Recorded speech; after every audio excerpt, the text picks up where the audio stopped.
Today we're going to talk about artboards, layers, and object properties.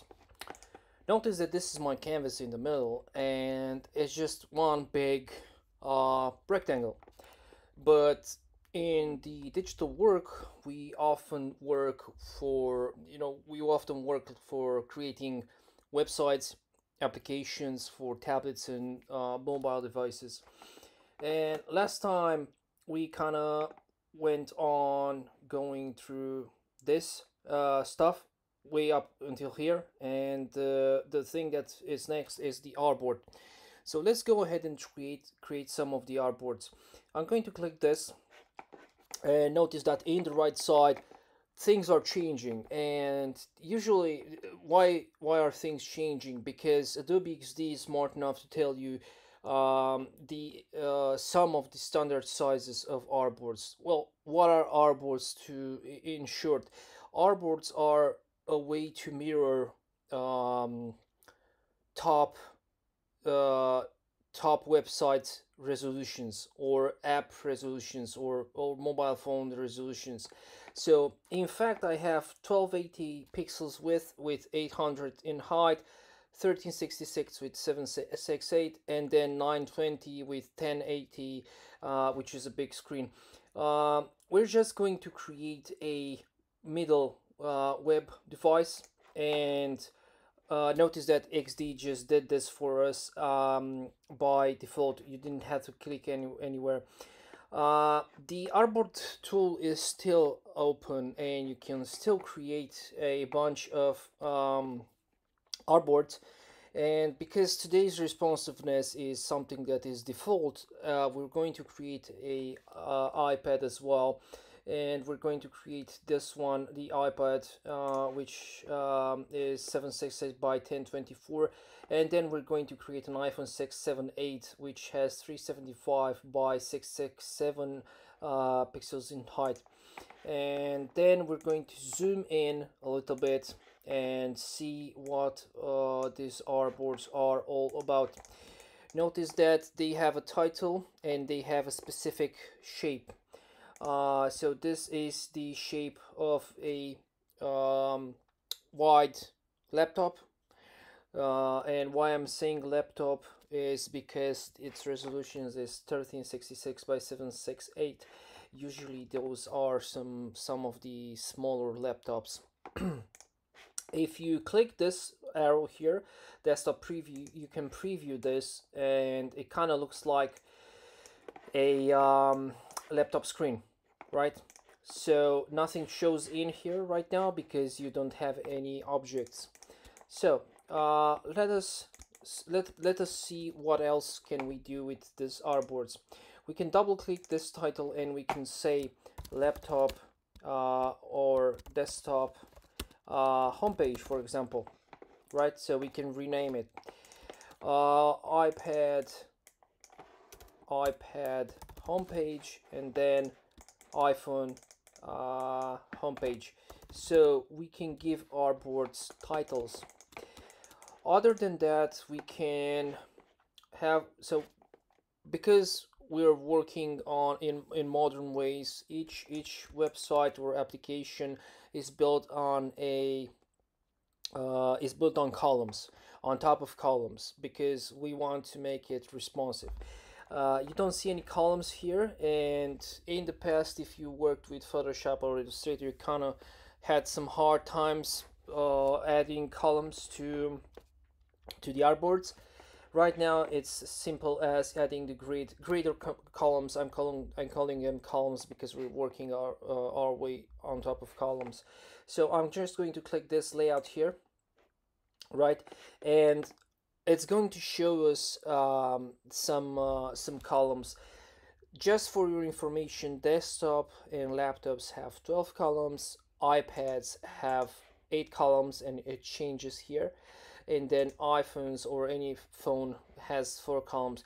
You can actually change this and make as many columns as you want, but this is the actual default today. This is somewhat a little bit different because it doesn't look the actual defaultish way, and the way it doesn't look defaultish is because I kind of changed some of the settings here. And the default settings is something like this. Let me just give you a quick glimpse. So the default setting is something like this when you first click this layout grid here.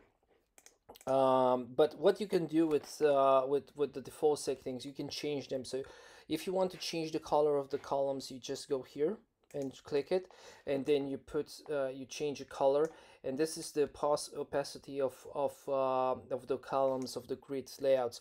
And what I like to do is I like to go with this opacity to 0% and then change it to a lighter color. Depending on the branding of the website, I'm changing the color, so don't get stuck on one color. For example, if you have a black and white website, go with something that stands in the way, like maybe a red or a green or something else. What I'm trying to say is put a color that works best for the type of design and brand identity that website or application has. Okay, cool.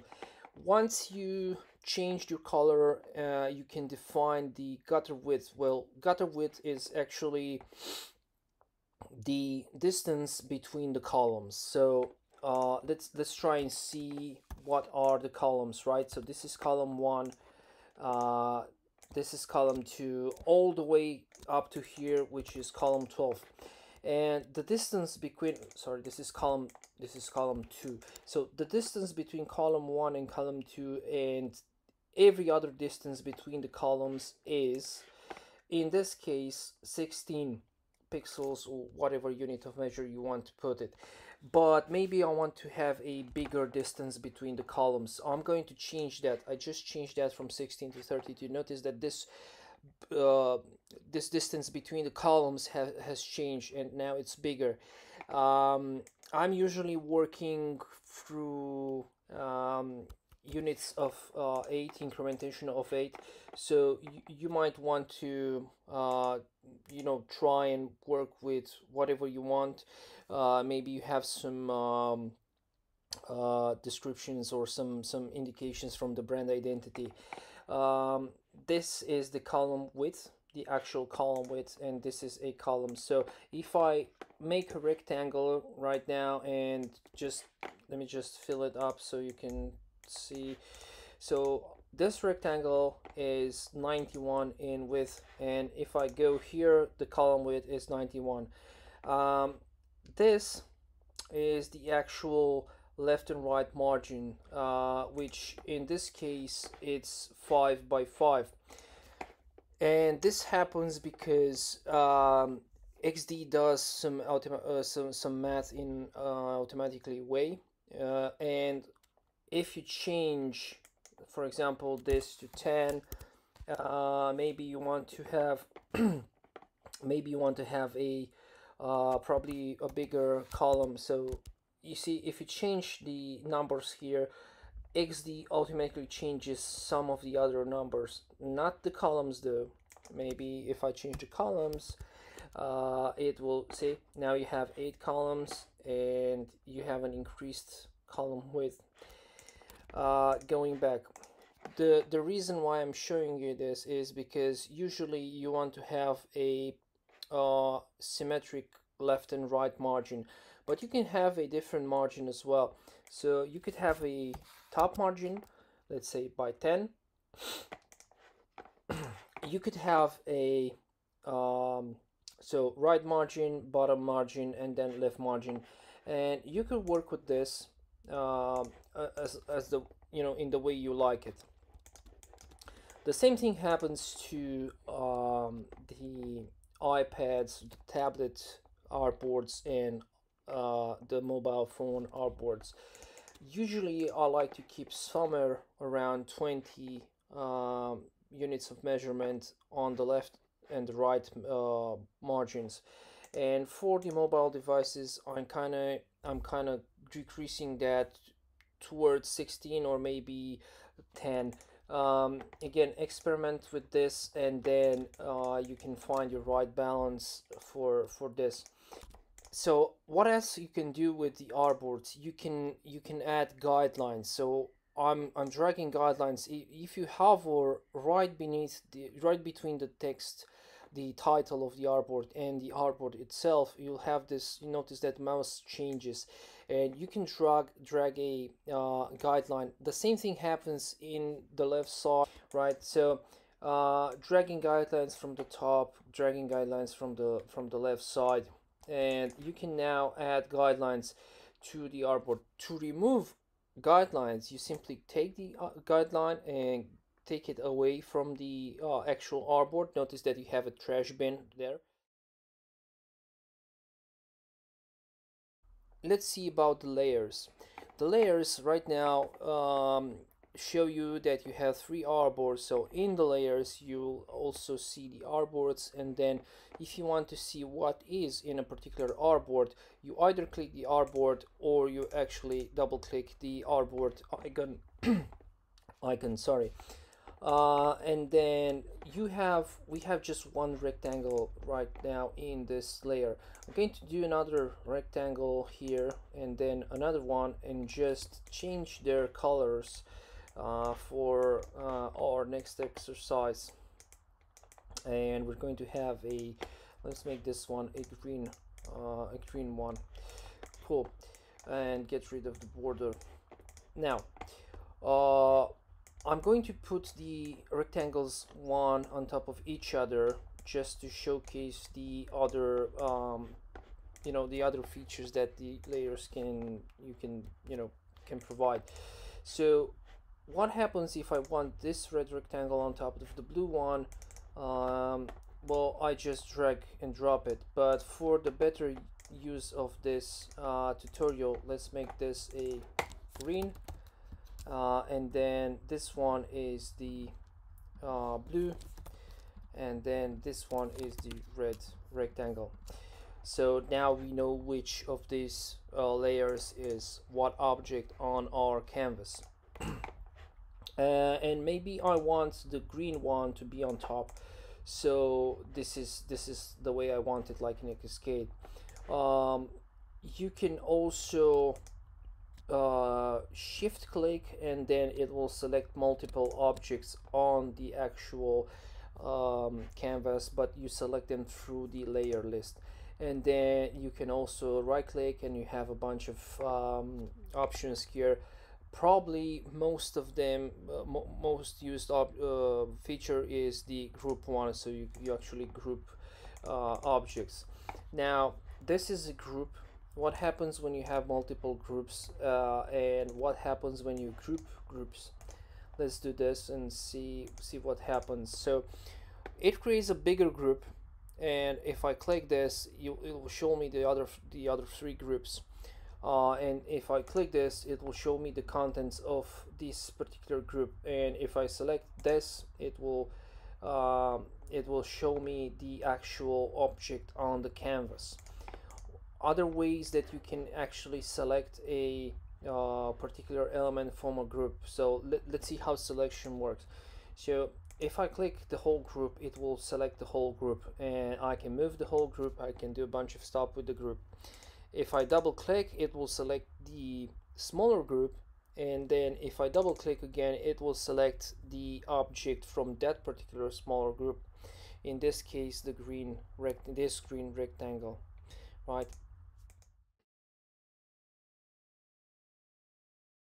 So the first thing that you can do with an object is you can align it. And right now I just selected an object from my artboard, and I want to align this to the top of the artboard. So I'm just going to click here. If I want to vertically align this, I just click this, and then align it at the bottom, align it to the left, align it to the middle horizontally, and then to the left, to the right, sorry. What happens, so notice that this is grayed out and this is grayed out, and this is because those tools need more objects selected. I just selected 3 objects on my artboard. Now I can distribute this evenly. It means that I'm going to have the same amount of space here and here between the elements. The same thing happens with the actual the other distribute. So I'm going to have the same amount of space here and here. Let's try and duplicate this, and I'm going to make more copies, and just to showcase you. So I'm going to select all the objects. I'm going to align them at the base, and right now I want to distribute the same amount of space between the elements. So I'm going to click here. Cool. Right, what happens when I want to create a bunch of repetitive stuff? Well, I don't want to do this and this and this and then this. Sure, you can do this, and it might take some time, but then maybe I want to change the distance between the elements, so it's going to be a little bit tricky. So instead of doing this, you select an object and then you click repeat grid, and this helps you repeat the object on a horizontal way, right? And then you can repeat it on a vertical way as well. But maybe, as I said previously, I want to change distance between all of them, so I can do this, put it to 30, and then again to do this and put it to 30. So this is how you repeat an object, and then if you want to use it independently, you just ungroup the grid, or Command Shift G to ungroup it, and now you have independent objects, but in a nice repetitive way. So what happens when you want to add something to a shape, or subtract something from a shape, or do some some creative stuff? Well, it's really simple. You just take 2 objects that you want to modify, and let's say, for example, that you want to, I'm just going to duplicate this here so I don't lose it. So you want to add this ellipse to this rectangle. I'm going to select them both, and I'm going to add this to the rectangle, the circle to the rectangle. Notice that it's one object now. It says union, and why is it saying union? Is because this is not final yet. You can still double click and use or change the shape or the actual position of the first element. Only if you go to object and then path and convert to path, it will change this to a final shape. So if I'm double clicking, I no longer have access to that first circle. Cool. What happens when I want to subtract something and I want to cut this circle from this rectangle, and I just go here and subtract it? Notice that every time you do such an operation, the objects that you're doing the operations with will disappear. So that's why it's important, if you have to use a object multiple times, you would want to duplicate it before you do the actual operation. And the same thing as previously, if I double click and if I still have the circle here, and it will, if you change the position, it will change the subtraction mode. But if I go to object and then path and then convert to path, it will become a final object, so you'll no longer have that ellipse tool here. Now what happens when I want just the between of the elements? I go here and I click this button, which is the intersect. So I'm intersecting and I want the intersection to be here. Again, object, path, convert the path to have this as a final object.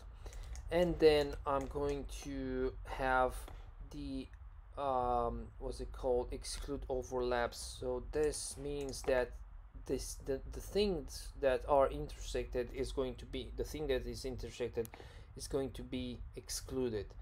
Again, I'm double clicking and I'm moving this and it kind of looks like this. It looks like a Pac-Man. It's eating something. I'm going to object. I'm going to convert to path, and this is the final path for this.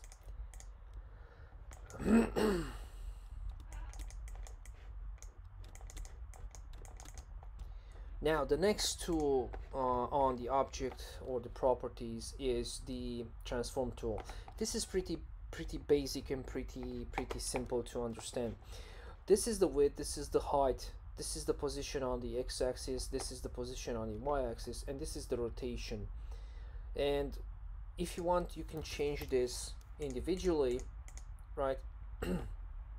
Or you can change this all at the same time. And how you can change this at the same time, you just click this lock here, and then you're saying 250, and it's going to be 250 on both width and the height. What many people don't know is that you can do mathematical operations here. So if I want to divide this by 2, then I'll just add the divide keyboard and then key, and then divide it by the times I want it to be divided. So maybe I want to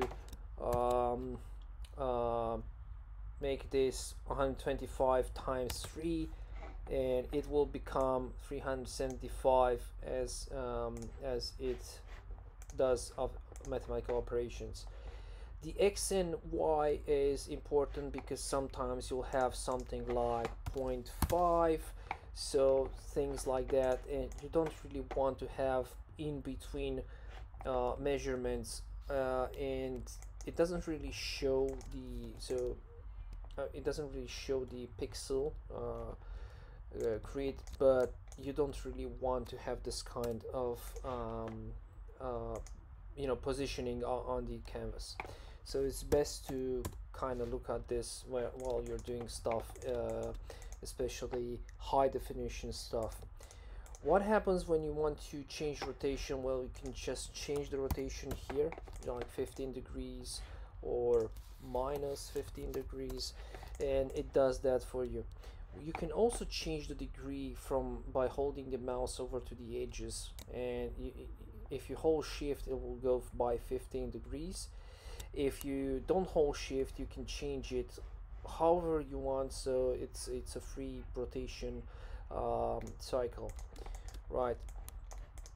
One thing that XD has introduced recently is the 3D transform tool, and what it does, you can take an object and you can change how it looks, and it gives you the ability to make it look like 3D, something like this. And notice that I kind of activated the transform tool, and now I have more angles here, and basically it's the X, Y, and Z axis, and you can experiment with this and see how it turns out.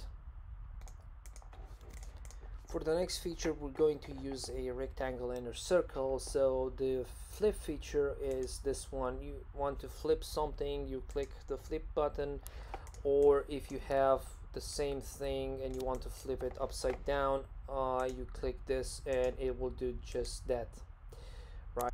The next feature is something that you want to use in mobile devices, and let's say that this is a story feature from Facebook or Instagram, and this is the part where you want to do it. If you just create rectangles and you want to swipe this, it doesn't work. So you would want to create this.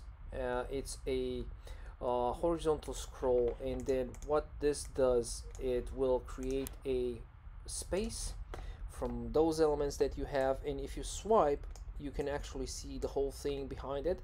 So this is useful when you're trying to do iPhone. This is useful when you're trying to do phone swipe actions.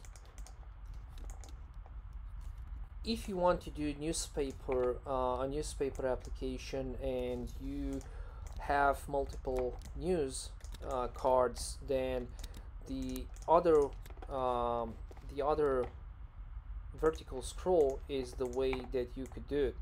So I'm assuming that I want to read some stories, and then the stories would go up as I swipe, or go down if I swipe back. So you can create something powerful with this tool. It's really easy to use, it's really powerful to showcase to a stakeholder or some clients. Now the next tool is the appearance mode. So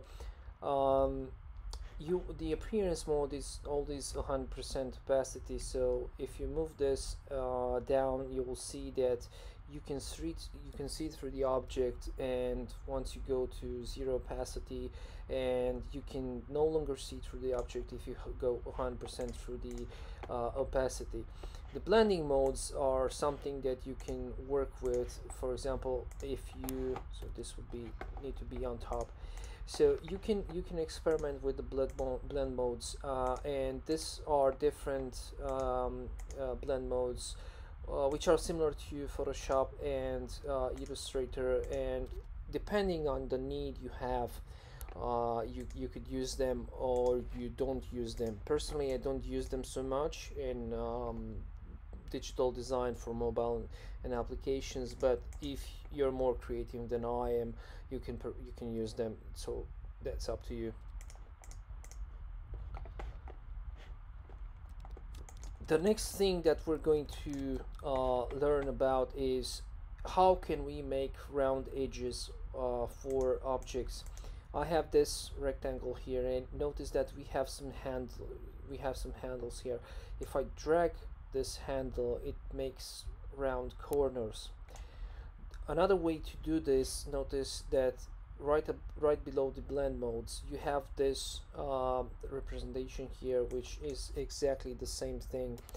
So 0 is straight corners, and then 4, maybe 8, and notice how the edge changes. If I want to have different edges, I just simply click this, and it will also different radius for each corner, and I can put 0, 8, 16 and 0, and notice how this changes. The corners start from left to right, so it's 0, it's, let's put 16, and then 0 again, and then 0.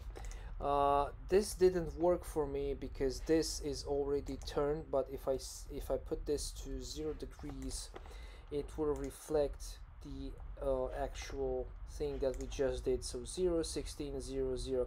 Let's just change this corner to 8 and see what happens now that we have the rectangle at 0 degrees rotation. So 0 degrees rotation, make sure you have this, otherwise you're going to get confused. So 0, 16, 0, 8, and this is how you make round edges for objects.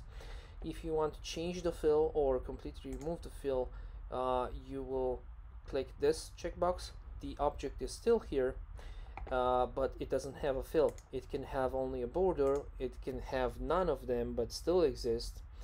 So I want to change this to a white color, and then I want to put a very light gray as a border, and then I want to add some drop shadow. We're going to talk about the border right after this. So I'm putting some drop shadow. Notice that I have a white fill, a slightly gray border. Let me just zoom in to see. So right, and if I change this, let's change it to a green border. See, it changes to a green border. It's very faded away, but it's there. Now what happens if I want to change the border style? So the default size is 1. Let's make it 10 so you can see what we're talking about. Right now the border is inside the object. It means that if you have an object 100 by 100 and then you have 10 border, the border with the 10 size would go inside. Then I could change this to outer stroke, outer border. So I would have a 100 by 100 object, then with the border it would be 110 by 110, or in the middle, and then it will be 5 inside and 5 outside. So that's nice to have.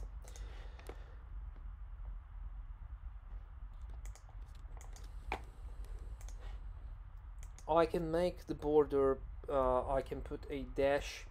So if you want a dashed border, you can just change the settings here in the dash, and then you can put the dash, and then if you want to change the gap as well, you can change that as well. Experiment with this and see where does it lead you.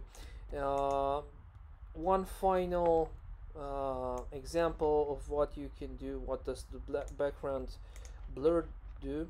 I'm going to get rid of this border, and I'm going to say background blur. So if you want to simulate a glass or something like that, just make a rectangle with a white fill, and then you click background blur, and then you kind of change the settings from this part here. You have a lot of settings, you have a lot of experimentation to do. So the best way to learn is by doing. So I'm inviting you to work with artboards, layers, and object properties on your own. See what you can do with this basic stuff.